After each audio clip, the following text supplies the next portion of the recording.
Hero-U, Road to Redemption Postmortem, written by Cidney Hamiltion Programmer. I joined the Hero-U, Redemption dev team at the beginning of 2015.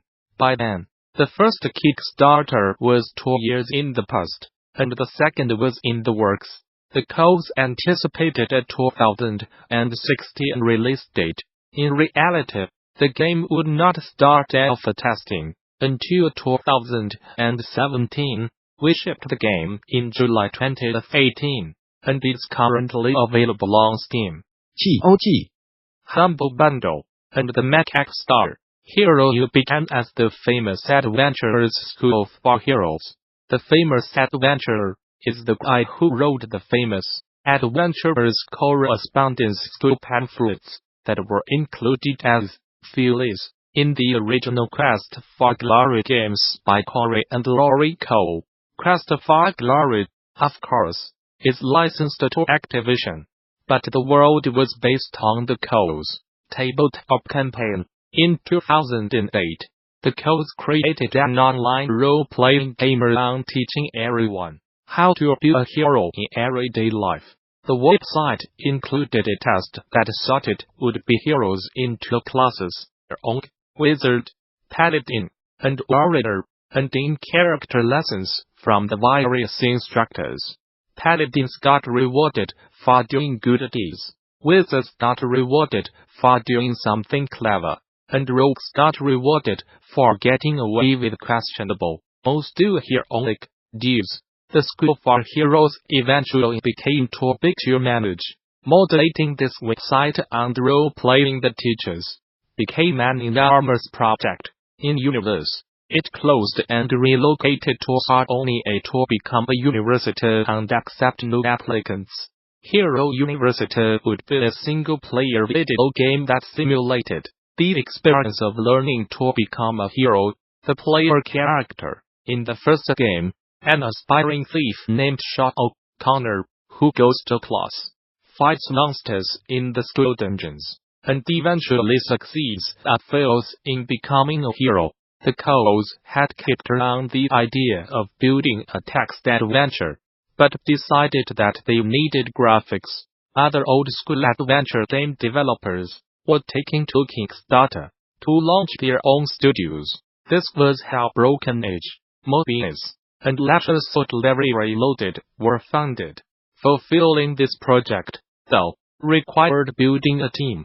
I had been a software engineer in Boston. I originally started in a hybrid designer-developer role, with assurances that I had flexible hours and could work around my diagnosed genetic disorder. As time went on, I had less flexibility and quit my job in favor of short-term freelance projects. I'd been working on a short game in Unity when I saw that the Coles were looking for additional programmers. I reached out, interviewed, and joined the remote team in January 2015. At first, I was struggling to get up to speed with where the game was. Corey estimated that 90% of the art and writing was finished, but only 10% of the programming. In reality, there was much more left to do. Many of the art assets were not final, especially the 3D environments. The writing backlog was long enough that Coles ended up hiring another writer, Josh Mandel, of King's Quest and Freddy Pharkas fame, to help out. Only the first scene of the game was programmed. The rest were just grey boxed. Laurie had written scripts for most of the game, but they were totally untested and untestable. The progress thus far had largely been on the art side. Core systems, including combat and advancing the calendar on a game that took place over the 50-day semester, had yet to be implemented. We were focused on getting a playable demo for the Kickstarter, but there was clearly much more than a year of development time left to have a finished game. The scope had also increased. The original Hero-U pitch had been a 2D puzzle RPG, which would have been relatively easy to program. But the backers Beyond Age wanted something that was more like Quest for Glory. The co-os also wanted to do something more ambitious. But it had been 20 years since they last managed their own studio. Working with a remote, part-time team is also very different than being in an office area and fighting externally imposed deadlines. The second Kickstarter made its goal, but did not vastly exceed it. Stretch goals, such as voice acting, some boss fights, and a companion epi, had to be scrapped. The major challenge of Hero-U was that the game was not ever going to be Quest for Glory. The co-os were new to producing the game. We did not have the resources and structure of Sierra. Corey based the budget on the early low-budget Quest for Glory games, which used 1/6 color art and relied on Sierra's development tools. Fans wanted a game like Quest for Glory IV, which had a $1.5 million budget in 2015.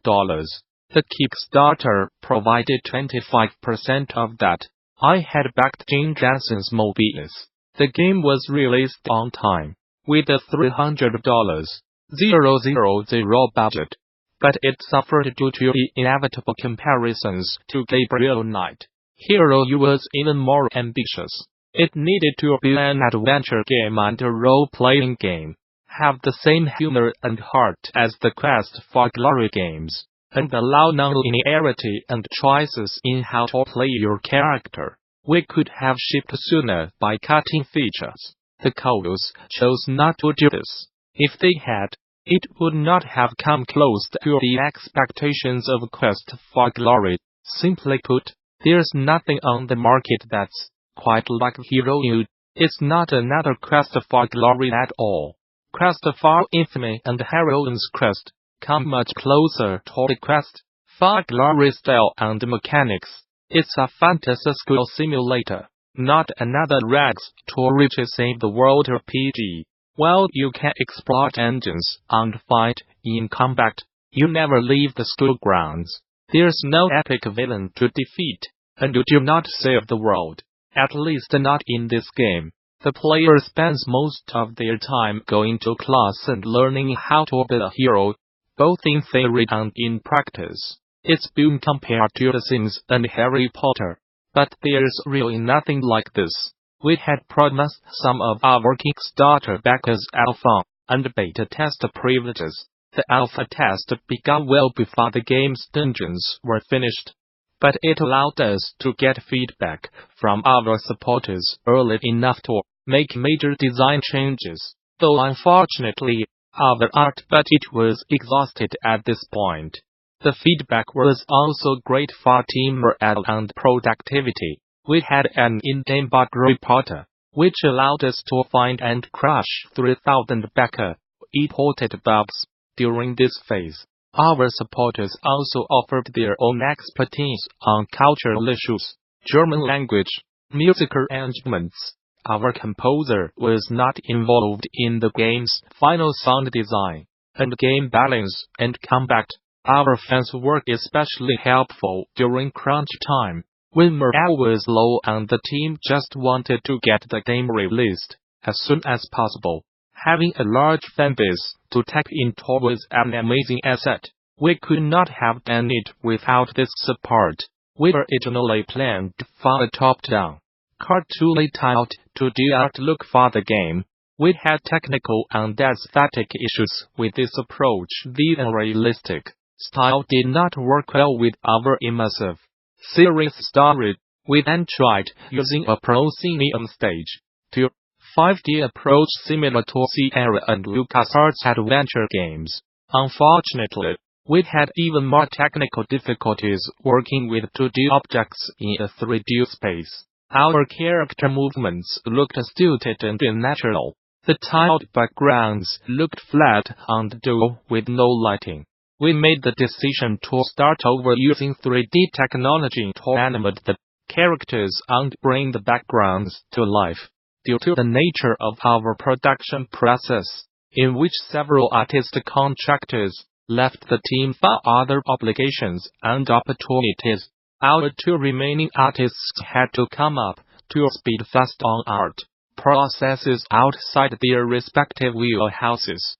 Through physically remote, but functionally close collaboration, we were able to facilitate this as a team, successfully implementing lighting, particle effects, and additional modeling in a relatively painless way. Hero-U had a very granular time system. The clock was always ticking. Classes, dinner time, and bedtime all took place on a set schedule. Usually the player character was forced to go to bed at 1 a.m.